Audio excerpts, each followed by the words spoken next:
За бүгдээрээ сайн байцгаана уу? За өмнөх удаагийн дугаараар туулал, туршлага ямар амьдралын хувьд ажил мэргэжлийн хувьд ямар туршлагыг туулсан бэ? Тэр тухай яриад өндөрлсөн байгаа. Тэгээд үргэлжлээд хэдүүлээ миний жишээнүүдийг яриад тэгээд шинжилэлт өөрчлөлтийн тэр мэдрэмж яаж бий болдог вэ гэдэг тухаас энэ удаагийнхаа дугаараар бас ярихыг хичээн магадгүй амжих нь амжихгүй бид хоёр ингээд цуврал олгож ярьж байгаа учраас аль болох нэг удаагийнхаа яриг олон урт сунжруулахгүйгээр богино ингээд 10 хэдэн минутанд багтаагаад хийхийг хичээж байгаа тий. За тэгэхээр энэ удаагийнхаар бол би өөрийнхөө туулал туршлагыг ярихаар байгаа. Хуваалцах болно. За тэгэхээр миний хувьд бол ингээд шал өөр кейс дээ. За амьдралын туулал буюу хувь хүний амьдрал те бага наснаас эхлээл ингээд хүүхэд байж байгаа л за тэгээд сурагч тэгээд оюутан болоод тэгээд ажил хийгээд гих мэтлэн энэ цаг үеүүдийг яаж тулсан бэ? Эндээс нөгөө хамгийн чухал юм ухаарл авсан. Өмнө нь ямар байж байгаад ямар эргэлтээс би ямар ухаарлыг авсан гэдгийг бас товчхон ярих хичээ. За тэгэхээр миний хувьд бол яг амьдралын яг ингээд бага наснаасаа эхлээд хүүхэд байхдаа л ийм үлгэрийн номонд маш их дуртай, тийм хийсвэр зүйлийг маш их төсөөлөх, бодох тийм сонирхолтой гэх юм уу. Тэгээд үлгэрийн номонд дуртай. Тэгээд сурагч болоод ч гэсэн маш их ингээд шүн сууж хичээлээ хийдэг байсан. Маш их тэмдэглэл бичдэг, өөрөө өөртөөгөө ярилцдаг. Тийм. Тэгэл янз янзын тийм бодлоод орж ирдэг гэх юм уу те. Тэгэл оюутан байхдаа маш их тэмдэглэл хөтэлдэг. За энэ зүйл яагаад ингэж болов? Жишээ нь аав ээжтэй загнуулах ч байд юм уу. Тэгэл амьдрал янз бүрийн хэцүү тохиол болно шүү дээ. Мэдээж бидний үеийн ихэнх үеийнхэн чинь мэдээж нэг мөчөө самжуулж иж өссөн нөхдүүд байгаа шүү дээ тий. За та нар баг хийн юу юм та нар баг дуугаа сонсчээ гэдэг тэр цаг үед өссөн хэний ч аав ээж хүүхдээ хамгийн сайхнараа хамгийн өөрийнхөө чадах сайнараа л өсөхийг хичээн. Тэр бол манай ээжийн хувьд илүү нөгөө жоохон чан хатуу гэдэг юм уу. Яг ингээд бидний үзэл бодлыг сонсохоос илүү ингээд өөрийнхөө үзэл бодлыг илүү тулгах маягтай тэгж өссөн учраас нөгөө миний үзэл бодол нэг сонирн биш юм байна. Би гэдэг хүн нэг сонирн биш юм байна. За ээжтэй тааруулах хэрэгтэй ч гэдэг юм уу. Эсвэл магадгүй ингээд буруу юм хэлжүүл ээж загнандаач гэдэг юм уу. Эсвэл аав загнандаач гэдэг юм уу те. Тэгж нөгөө өөрийнхөө дотоод юуг дарж гэх юм уу нөгөө тэгж клизер гэдэг юм тий олонгоо тэр тэгж багадаа тэгж people бусдад тохируулж амьдрах тий ингээд нөхөртэй боллоо гэхэд нөхөртөө тохируулах тэр нөхөр хэрвээ ингээд болохгүй юм хийгээд ахтал тэрийг за яах вэ гэж төвчээл өнгөрөөдөг тий болохгүй зүйлийг нь төвчээд өнгөрөөгөл байгаад идэг хамт олон дээр ч гэсэн миний өмнөөс миний хийсэн ажлыг тэнд очиж өөрөө хийсэн болдог ч юм уу тий тийм зүйл дээр зүгээр өнгөрөөдөг ч юм уу тий за тэгэл найз нөхдийн талбар зүгээр л би тэдний нэг юм зүгээр дуудах үед нь очдог хүн ч юм уу тий мэдхгүй нэг тиймэрхүү ийм сонин тийм байсан байгаа байхгүй. Тэгээд энэ бүх зүйл цаг үе яаж иргсэн гэвэл би 22 онд юм уу Нара Томсон гээд коуч багштай уучраад тэгээд яг хувь хүний нөгөө нэг энэ өөрийн гэсэн хүн цэн орон зай өөрийгөө тэр үзэл тэр яагаад гэвэл тэр бага насанд суудсан ихтгэл үнэмшлүүд чинь том болсон хойно ч ингээд тархин дотор ажиллаад идэг байхгүй. Тэрийгэ таньж мэдээд би гэдэг чи би ч нэрээ өөрийнхөө юмыг сонгох хэрэгтэй юм байна штэ. Би ч нэрээ өөрийн гэсэн үзэл бодолтой хүн шүү дээ гэдэг. Гэхдээ мэдээж дотроос тэр хөтөлбөөтэй байсан, дотроос нөгөө би гэдгээ мэдрээд яваад байсан ч гэсэн гаднаа болохоор ингээд дотроо нэг өөрийн мэдрээд би энийг хиймээргүй байж тээ гэдэг. Гэхдээ гаднаа хийгээд идэг, дургүй юмаа хийгээд зөрчилтэй дургүй ажиллаа хийгээд идэг, дургүй хүмүүстэйгээ хүчээр байгаад идэг. Тэгээ өөрт нь ингээд таагүй мэдрэмж өгөөд байхад тэрэнд хүчээр байгаад идэг. Тэр өөрийнхөө мэдрэмжүүдийг бүрэн даржсэн гэсэн. Тэгээд нөгөө тэр коучинг аваад илүү нөгөө хувийнхээ үн цэнийг мэдрээ. Тэгээд тэн дээр хамгийн их нөгөө намайг тесрэлт өгсөн юм нь би нөгөө айгүй хөө тийм ууртай гэх юм уу тийм ингээд юм айгүй өндөр эмоцтой ингээд уураа дарж байгаа тесэрдэг тийм жоохон юутайсан аахгүй. Тэгэл нөгөө яагаад илтер чинь бүх юма дотроо дараал байгаа шүү дээ тий. Дургу байсан ч гэсэн төвчээд байгаад байгаа шүү дээ. Тэгж жагаад энэ тесэрдэг тийм жоохон төрлийн байсан байхгүй. Тэгж жагаад тэр би ууртай хүн гэж өөрийгөө бодоод байсан чинь тэр коучинг авсан үед яасан гэхэлэр үгүй хүний бүх мэдрэмж чинь зөв юм аа. Чи ямар нэгэн шалтгаантай учраас чи уурыг мэдэрч байгаа. Чи таагүй байдалд байгаа учраас наад таагүй байдлаасаа гараач гэдэг тохиоч юм уу те. Нэг юм тохируулгын температурын тохируулгын одоо юу гэсэн ба мэдрэмж бай. Хариу үйлдэл гэх юм уу. Тэр хариу үйлдэл болгон чи ерөөсө буруу зүйл биш. Ямар нэгэн тохируулгын чанартай ч гэдэг юм уу. Хүний мэдрэмж болгон тийм байдгийг тэгж ойлгож ухаараа. Тэгээ бүрэн дүүрнээр нөгөө би муутагаад сайнтаагач би юм байна гэж өөрийгөө бүрэн дүүрнээр хүлээн зөвшөөрч тэгсэн цагаас эхлээд нөгөө эргэлтийн дараа өөрөө үнэхээр би чинь сайнтай муутагаа би яа гэм би муу байг яагаад болохгүй гэж би энэ хүмүүст заавал таалагдах албатай юм уу гэж хүнд таалагдах гэж хичээхээ болсон. Тэгж өөрийгөө дээрээс нөгөө би муу юм байна, муухай юм байна. Би бүтэхгүй, би муухай ууртай юм байж гэдэг юм те. Тэгж өөрийгөө голхоо болсон. Тэгэхээр энэ яг амьдралын тэр эргэлт. Гэхдээ энэ бол яг хамгийн гол эргэлт хийсэн би цэгээ ярьж байгаа болохоос ер нь бол бага наснаасаа янз бүрийн одоо ном уншиж ийсэн, янз бүрийн бясалгалд явж ийсэн. За тэгэл зөндөө олон одоо сэтгэл зүйн сургалт байдаг юм уу? Маш олон одоо тийм буддын сургалтаас эхлээд зөндөө олон номнууд уншиж ийсэн.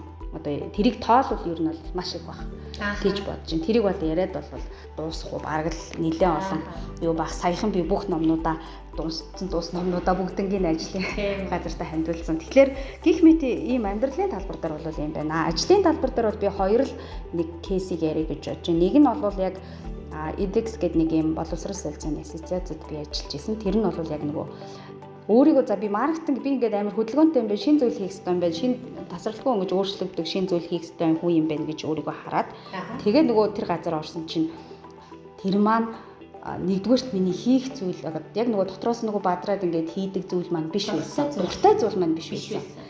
Тэгс дээрээс нь нөгөө тухайн албан газрын захирал маань айгүй тэм жоохон сонин.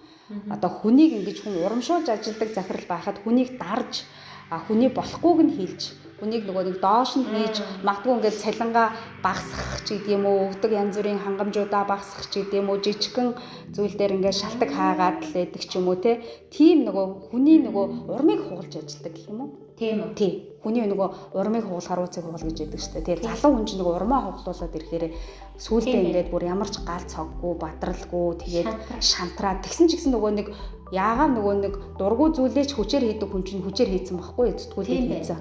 Тэгээ хүчээр зүтгүүлээ хийцэн чинь сүүлдээ нөгөөдгөндөө бүр унаад унтраад бүр өөрөө би юу ч чадахгүй юм байна. Би юу нь чаддаг юм баг байна уу гэдэг төвшөнд өөрийгөө бүр ингээд газар доор ортол нь бүр хамгийн дориогоор мэдэрч ирсэн цаг уу яахгүй тэр байна. Тийм.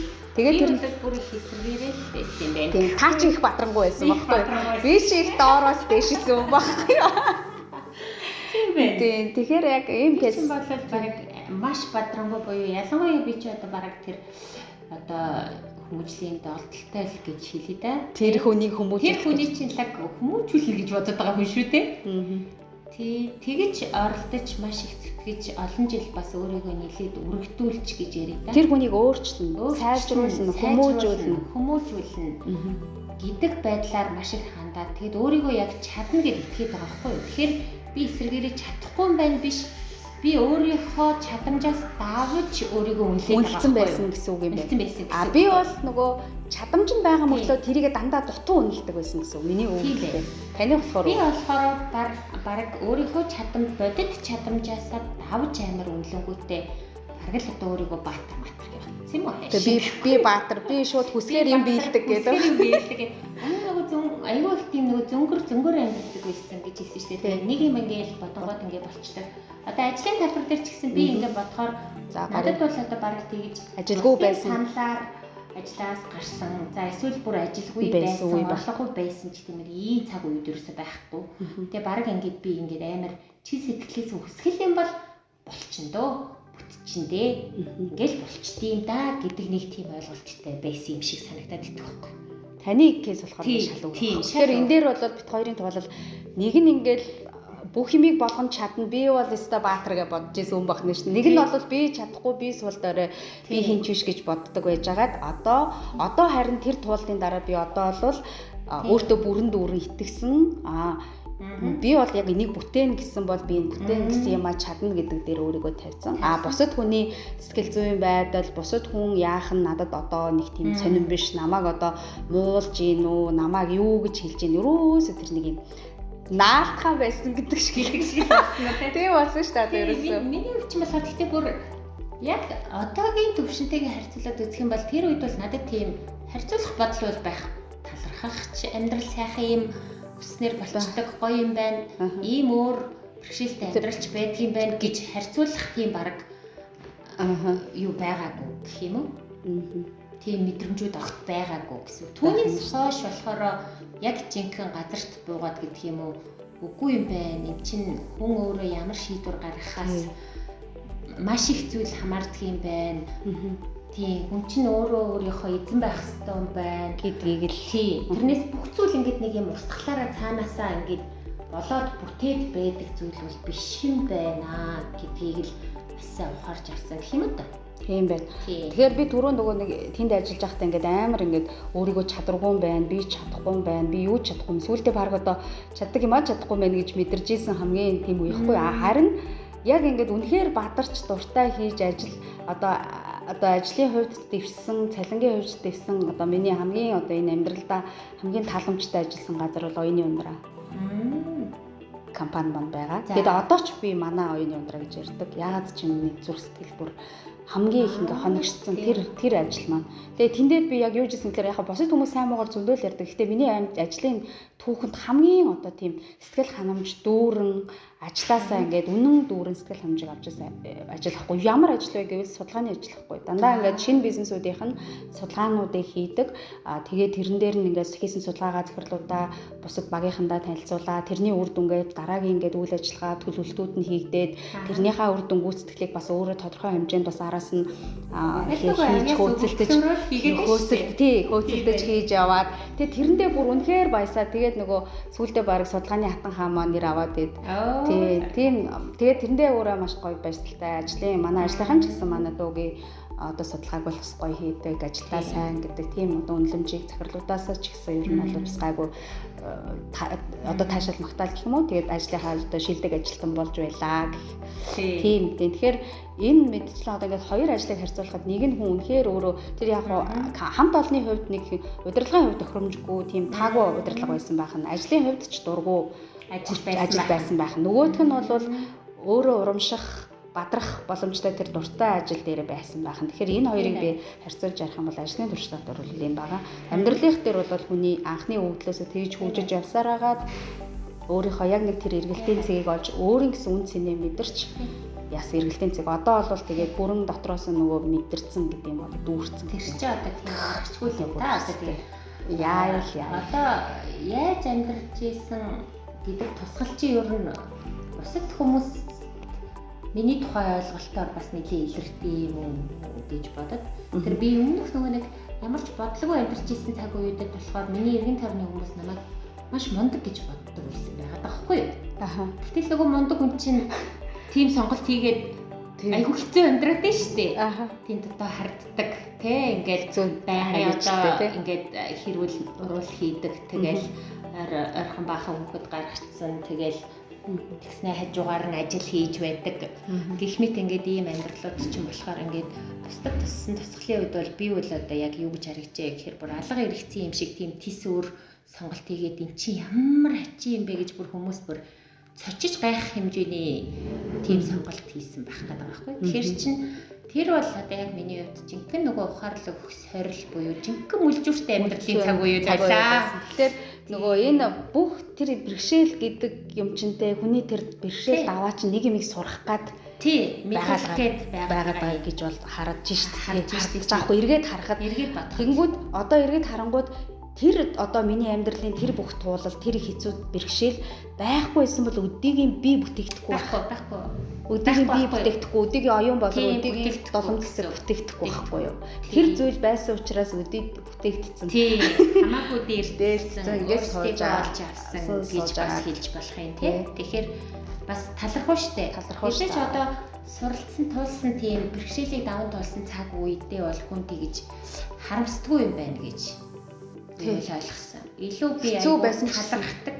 Одоо тэр цаг үед байгаагүй бол өнөөдөр одоо би дуртай юмаа олж энэндээ таашаалтай хандаж талархах хэрэгтэй юм байна. Хөө ямар тийм юм бэ гэж энэ амтыг ч юм уу энэ ухаарлыг ч юм уу мэдрэхгүй байсан баг.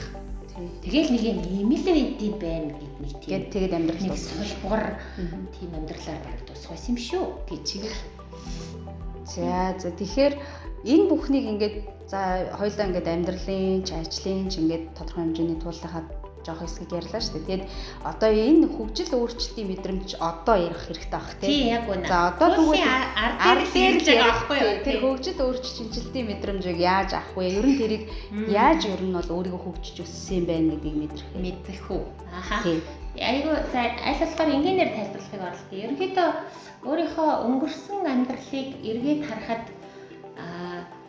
ямар гоё амьдарч ирсэн бэ? Тэр үед л үнэхээр гоё байждаг гэж бодож ивэл би ерөөсөө тэр үеэс өсөж хөгжөөгүй байгаа байхгүй.